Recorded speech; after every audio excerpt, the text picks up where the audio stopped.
دام محبت کی نیکسٹ ایپیسوڈ میں ارباز آخر کار سونیا کے گھر تک پہنچ ہی جاتا ہے اور ہو سکتا ہے کہ دونوں کا شادی سے پہلے آمنا سامنا بھی ہو جائے۔ ویسے تو سونیا کا بھائی مراد حسین پہلے ہی اپنی بہن کے لیے بہت پریشان تھا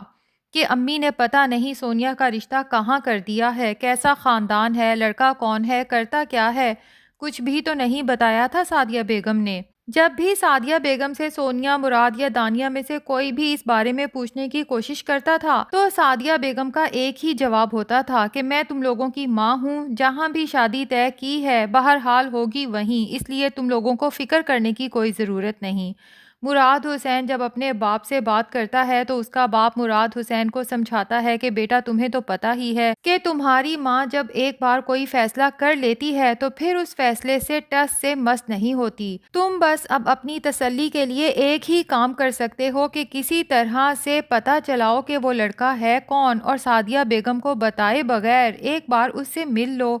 مراد حسین اپنے باپ کے کہنے پہ ارباز کے بارے میں انفارمیشن نکلوا لیتا ہے،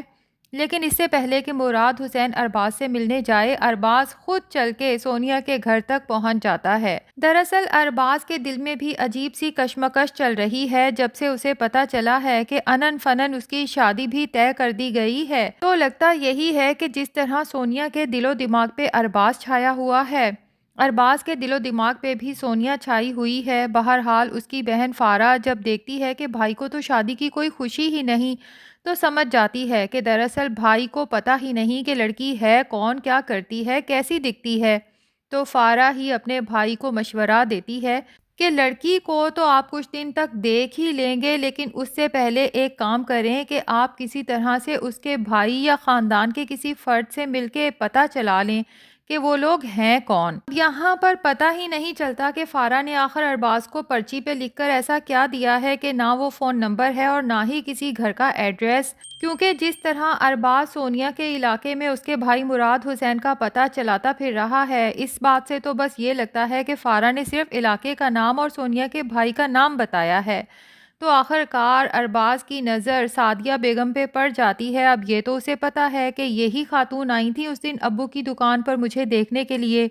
سعدیہ بیگم جس گھر سے نکلی ہیں، ارباز ان کے وہاں سے جاتے ساتھ ہی اس گھر کا دروازہ بجاتا ہے، اور آج کی ایپیسوڈ میں مجھے یہ پتا چلا کہ جناب سعدیہ بیگم جب بھی گھر سے باہر کہیں جاتی ہیں تو گھر کے باہر ہمیشہ لاک لگا کے جاتی ہیں، کیونکہ ان کے دل میں یہ ڈر ہے کہ کہیں میری بیٹیاں گھر سے بھاگ نہ جائیں۔ لیکن یہاں پر سوال یہ پیدا ہوتا ہے کہ جب سعدیہ بیگم کی بیٹیاں کالج وغیرہ جاتی ہیں تب بھی تو وہ وہاں سے بھاگ سکتی ہیں، کون سا سعدیہ بیگم ساتھ ہوتی ہیں۔ اب دوسری بات مجھے یہ سمجھ نہیں آئی کہ اگر ارباز مراد حسین کو ڈھونڈتا ہوا اس گھر تک آیا ہے تو مراد حسین تو گھر پہ موجود تھا، کیا سعدیہ بیگم مراد حسین کو بھی اپنی بیٹیوں کے ساتھ گھر میں لاک کر کے جاتی ہیں؟ تھوڑی سی ڈرامے کی کہانی کنفیوزنگ ہے، وہ تو ہم خیر بعد میں ڈسکس کریں گے، فی الحال تو یہ ڈسکس کریں گے کہ نیکسٹ ایپیسوڈ میں کیا ہونے والا ہے۔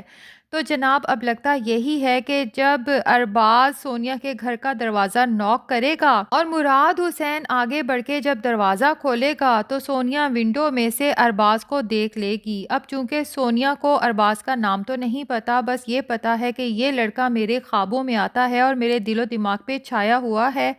تو تھوڑی دیر کے لیے سونیا کو یہی لگے گا کہ شاید وہ ایک بار پھر اس لڑکے کا خواب دیکھ رہی ہے۔ اب دانیہ جب سونیا کو یوں محو دیکھے گی تو اسے جھنجھوڑ کے خیالوں کی دنیا سے باہر لائے گی۔ تب سونیا کو ہوش آئے گا اور دانیہ سے کہے گی کہ دانیہ، بھائی کے پاس ایک لڑکا آیا ہے، جلدی سے جاؤ، ذرا پتہ تو چلانے کی کوشش کرو کہ آخر یہ ہے کون۔ جبکہ دوسری طرف ارباز مراد حسین کو اپنے آنے کا مقصد بتاتا ہے کہ میرا رشتہ میرے چچا نے، جنہیں میں اپنا ابو ہی سمجھتا ہوں، آپ کی بہن سونیا کے ساتھ طے کر دیا ہے۔ چونکہ مجھے آپ لوگوں کے بارے میں کچھ بھی نہیں پتا تھا تو میری بہن نے ہی مجھے مشورہ دیا کہ ایک دفعہ میں سونیا کے بھائی سے یعنی کہ آپ سے مل لوں۔ ویسے یہ شکر ہے کہ سعدیہ بیگم گھر پہ نہیں تھی، ورنہ تو شاید ارباز کے یوں گھر تک پہنچ جانے پہ سعدیہ بیگم کھڑے کھڑے اس رشتے سے ہی انکار کر دیتی۔ خیر اب مراد حسین ارباز کو بتاتا ہے کہ میں خود بھی آپ سے ملنے کا پلان کر رہا تھا، یہ تو بہت اچھا ہوا کہ آپ خود ہی یہاں آ گئے۔ اب دونوں میں جب بات چیت ہوتی ہے تو ارباز صاف گوئی سے جواب دیتے ہوئے مراد حسین کو اپنے بارے میں سب سچ بتا دیتا ہے کہ میرے ماں باپ کا تو بچپن میں ہی انتقال ہو گیا تھا اور چچا بلال نے ہی مجھے گود لے کے بیٹا بنا کے پالا ہے، لیکن ساتھ ہی یہ بھی بتا دیتا ہے کہ مجھے لگتا ہے جس طرح یہ رشتہ انن فنن طے ہوا ہے، ہو سکتا ہے چچا جان نے آپ لوگوں سے کچھ جھوٹ بولے ہوں۔ یقیناً انہوں نے بتایا ہوگا کہ میرے نام بہت جائیداد ہے، لیکن میں آپ سے صاف بات کرنا چاہتا ہوں کہ جائیداد تو میرے نام ہے، لیکن میری تمام پراپرٹی کے کاغذات چچا جان کے پاس ہیں اور مجھے یہ بھی نہیں پتا کہ وہ سب کبھی مجھے ملے گی بھی یا نہیں۔ مراد حسین ارباز کی صاف گوئی سے بہت متاثر ہوتا ہے اور ویسے بھی بظاہر بھی ارباز ایک بہت سلجھا ہوا لڑکا دکھائی دیتا ہے۔ مراد حسین تو اسی وقت سوچتا ہے کہ امی نے چاہے من مرضی کی ہے، لیکن سونیا کے لیے بہترین ہمسفر کا انتخاب کیا ہے، ورنہ آج کل کے دور میں بھلا سچ بولنے والے لڑکے کہاں ملتے ہیں۔ اب ارباز تو وہاں سے تسلی کر کے چلا جاتا ہے، جبکہ مراد حسین سونیا کو بتاتا ہے کہ آج ارباز آیا تھا۔ یہاں بھی حیرت ہوتی ہے، کیا سونیا کو اس کی والدہ نے لڑکے کا نام تک نہیں بتایا؟ کیونکہ ارباز کا نام سن کے سونیا کہتی ہے کون ارباز، جبکہ دل میں گھنٹیاں سی بجتی ہیں کہ اچھا تو میرے دل و دماغ پہ چھائے اس خوابوں خیالوں میں آنے والے لڑکے کا نام ارباز ہے، جبکہ مراد حسین انکشاف کرتا ہے کہ وہی ارباز جو آج ہمارے گھر آیا تھا، مجھ سے ملا تھا، جس کی جاسوسی کے لیے آپ نے دانیہ کو بھیجا تھا، کچھ یاد آیا؟ اور جب مراد حسین بتائے گا کہ یہ وہی لڑکا ہے جس کے ساتھ امی نے تمہارا رشتہ طے کیا ہے، تو سونیا کے تو خوشی کا کوئی ٹھکانہ ہی نہیں ہوگا۔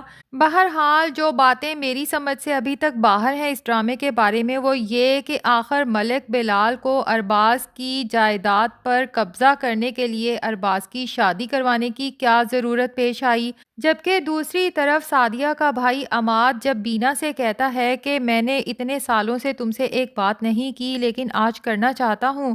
کہ تم سعدیہ کو معاف کر دو، تو یہ کوئی ایسی بات تو نہیں تھی کہ جس کے لیے اتنے سال انتظار کیا جائے، یہ تو کبھی بھی کی جا سکتی تھی۔ اور پھر بینا کو سعدیہ سے جو شکایت ہے وہ بھی سمجھ سے باہر ہے کہ اتنی معمولی شکایت کہ جناب سعدیہ نے اپنی پسند کے لڑکے سے شادی کر لی بینا کے کزن کو چھوڑ کے، جو کہ آؤٹ آف کنٹری سیٹل تھا، جبکہ سعدیہ نے گھر سے بھاگ کے جس سے شادی کی وہ کوئی معمولی سرکاری افسر تھا، لیکن ڈرامے میں ہم نے دیکھا کہ سعدیہ کا شوہر بھی تو آؤٹ آف کنٹری رہتا ہے، تو یہ کیا سٹوری ہے اور اس میں کیا کھچڑی بن رہی ہے، یہ سب ابھی تک تو سمجھ سے باہر ہے۔ بہرحال ہمیں یہ پتا ہے کہ آگے چل کے عماد اپنی بہن سعدیہ کو آخرکار ڈھونڈ ہی لے گا اور اس کی خوشی کا کوئی ٹھکانہ نہیں ہوگا، اور پھر اپنی بہن سے رشتہ مضبوط کرنے کے لیے اس کی چھوٹی بیٹی دانیہ کو اپنے بیٹے ولید کے لیے مانگ لے گا، جبکہ بینا یہ رشتہ نہیں چاہتی۔ اب دانیہ جب اس گھر میں آئے گی تو بینا پہلے ہی اپنے بیٹے ولید کو اس کے خلاف بھڑکا دے گی